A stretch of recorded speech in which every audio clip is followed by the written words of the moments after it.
2 days back హైదరాబాద్లో కోమలి అనే అమ్మాయి 21 years, ఆ అమ్మాయి ఇష్టపడిన ఆ అబ్బాయి ఈ అమ్మాయిని లవ్ చేయట్లేదని డిప్రెషన్లో ఆ అమ్మాయి సూసైడ్ చేసుకొని చనిపోయింది. సో పోలీస్ ఇన్వెస్టిగేషన్ చేస్తున్నారు.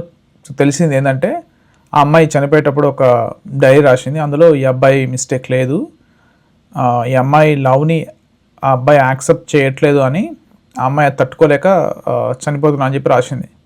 బట్ థింగ్ ఏంటంటే ఆ చనిపోయే ముందు రోజు ఆ అమ్మాయి నైట్ చనిపోతే ఆ ముందు రోజు నైట్ ఆ అబ్బాయి ఆ అమ్మాయి ఇంటికి వెళ్ళి అక్కడే ఉన్నాడు. సో మార్నింగ్ ఆ అబ్బాయి వెళ్ళిపోయిన తర్వాత అదే రోజు సేమ్ రోజు నైట్ ఆ అమ్మాయి సూసైడ్ చేసుకొని చనిపోయింది. థింగ్ ఏంటంటే ఒకరు ఇష్టం లేదు అని చెప్పినప్పుడు ఆ అబ్బాయి ఆ అమ్మాయితో మెల్లిమెల్లిగా కాంటాక్ట్ వదిలేయాల్సింది. బట్ ఎందుకు ఆ అమ్మాయితోనే స్టిక్ ఆన్ అయి ఉన్నాడు అనేది అర్థం కావట్లేదు. మేబీ ఒకవేళ సడన్గా ఏమన్నా చెప్తే ఇలాంటి పని చేస్తుంది ఏమన్నా థాట్లో ఏమైనా ఉండొచ్చేమో.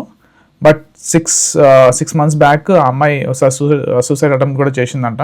బట్ ఆ తర్వాత వాళ్ళ ఇంట్లో వాళ్ళన్నా సరే కొంచెం టేక్ కేర్ చేసి ఉంటే బాగుండేది. వాళ్ళ మదర్ ఏమో కువైట్లో ఎక్కడో ఉన్నారంట, అండ్ వాళ్ళ ఫాదర్ అంత ఐడియా లేదు, కానీ వాళ్ళ ఫ్రెండ్స్ కూడా ఏం పట్టించుకోలేదు. సో అమ్మాయి చనిపోయింది. అండ్ ఈ నిబ్బా నిబ్బి బ్యాచ్ ఎవరైతే ఉన్నారో మీరందరూ ఒకటి గుర్తుపెట్టుకోవాలి, ఏంటంటే ఒక్కరు మనల్ని లవ్ చేయలేదు అంటే అది మన లైఫ్కి ఎండ్ కాదు. మనల్ని ఇష్టపడే వాళ్ళు ఖచ్చితంగా ఉంటారు, అండ్ దానికోసం మనం వెయిట్ చేయాలి. అండ్ అట్లాగే లవ్ ఒకటనే కాదు, లైఫ్లో ఏదైనా సరే మీరు ఒకటి అనుకొని అది సాధించలేకపోతే అది కాకపోతే ఇంకోటి ఉంటుంది. మీరు చాలా సెకండ్స్లో మీకు ఈజీగా డెసిషన్స్ తీసుకుంటున్నారు లైఫ్ ఎంజాయ్ చేద్దామని చెప్పి. మీరు చేసే పని తర్వాత దానికి సఫర్ అవ్వాల్సింది మీ పేరెంట్స్. మీ పేరెంట్స్ ఎలా సఫర్ అవుతారా అనేది చూడడానికి మీరుండరు. సో ఇలాంటి పిచ్చి పనులు ఎప్పుడు చేయొద్దు. ఏదో ఒకటి లైఫ్లో చేసి బతకచ్చు, ఎవరో ఒకరు వస్తారు తోడుకు మనకి. సో కొంచెం ఆగండి, తట్టుకోండి. వెంటనే ఇలాంటి డెసిషన్ తీసుకొని లైఫ్ ఎండ్ చేసుకోవాలని అనుకోవద్దు. సో ఈ పక్కన పెడితే అసలు ఈ కోమలి అనే అమ్మాయి అసలు కొన్ని యూట్యూబర్ అని ఒక న్యూస్లో చూసాను నేను. సో వీడియోస్ సెర్చ్ చేశాను అసలు ఏ వీడియోస్ చేస్తుంది అని చెప్పి. ఈ యూట్యూబ్లో చిల్లర్ బ్యాచ్ ఉంటారు కదా, ఒకే ఇంట్లో ఉంటూ ముద్దులు పెట్టుకుంటూ నాకు పెళ్ళి అయిపోయింది వాడితో, నన్ను ప్రెగ్నెంట్ చేసినాడు, ప్రెగ్నెన్సీ తీయేశాడు, ఇప్పుడు డైవర్స్ ఇస్తున్నాను, ఈజీగా చెప్తారు కదా. ఆ చిల్లర్ బ్యాచ్తో ఈ అమ్మాయి కొన్ని వీడియోస్ చేసింది.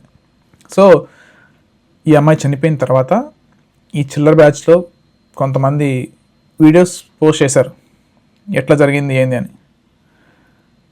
ఆ వీడియోస్లో ఒకడేమో ఆ మైక్ ముందుకు వచ్చి hi guys welcome to my channel, అలా మొక్కల్లో బాధలేదు, ఆడి ఛానల్ని ఇంట్రడక్షన్ ఇస్తున్నాడు.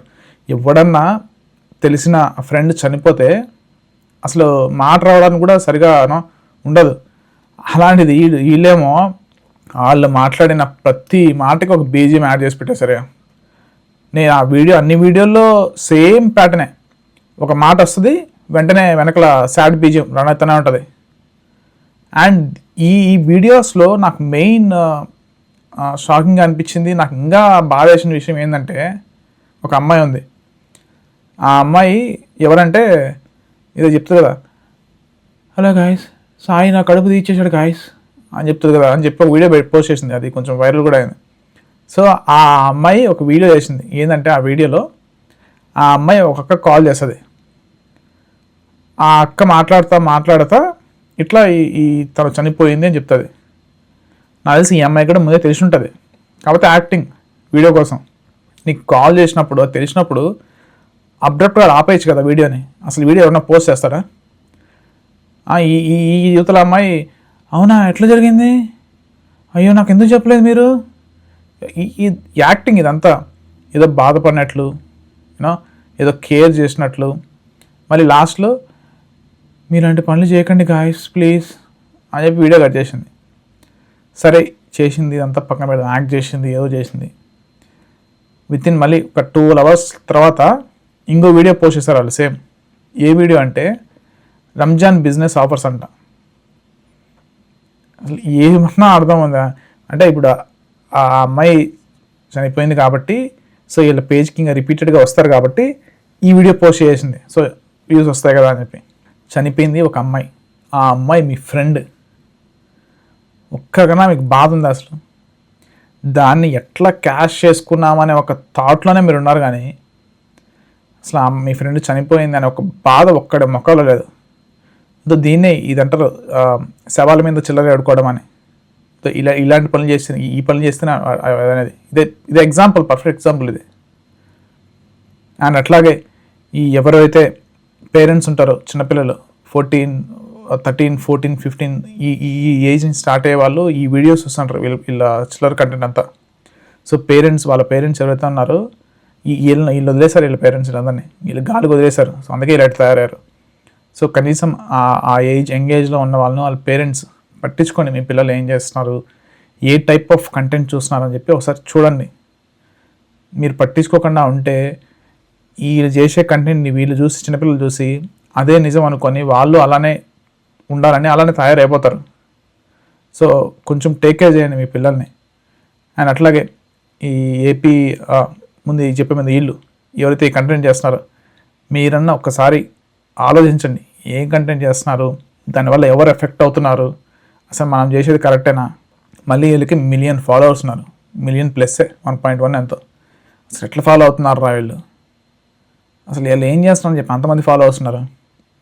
మళ్ళీ ఆ సెకండ్ వీడియో వాళ్ళైతే పోస్ట్ చేశారు, రంజాన్ బిజినెస్ ఆఫర్స్, దాని కింద కామెంట్స్ ఒక 41, 42 కామెంట్స్ వచ్చినాయి. నేను చూసినాను, చదివిన దాంట్లో అన్న అక్క కలవండి, అన్న వదిన అనుకుంటా కలవండి, మేము చూడలేకపోతున్నాం అని ఏడుపు ఎమోజీలు.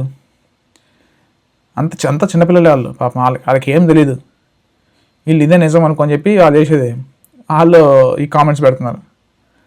సో ఆపండి, మీ వల్ల ఎంగేజ్ అంతా చెడిపోతుంది.